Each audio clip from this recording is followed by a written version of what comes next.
Soimah ceritakan perjuangan hidupnya saat kecil jual ikan hingga tak tidur. Berjuang ternyata sudah menjadi kebiasaan Soimah sejak kecil untuk membantu ekonomi keluarga. Saat kecil Soimah sampai harus jual ikan hingga pagi demi membantu orang tuanya. Bahkan Soimah tidak tidur hingga pagi demi perekonomian keluarganya tersebut. Siapa yang menyangka jika Soimah kecil yang biasa bergelut dengan bau amis ikan, kini menjadi wanita sukses kaya raya. Soimah mengakui perjuangannya sejak kecil menempa mentalnya untuk selalu berjuang di kehidupannya kemudian.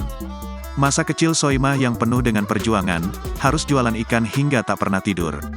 Penyanyi Soimah Pancawati merupakan satu di antara artis yang sukses di industri musik tanah air.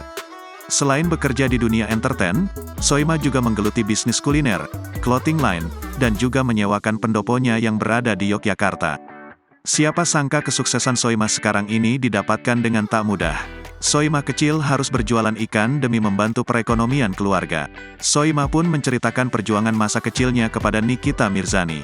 Artis berusia 43 tahun itu membeberkan bagaimana dia harus bekerja untuk membantu perekonomian keluarga.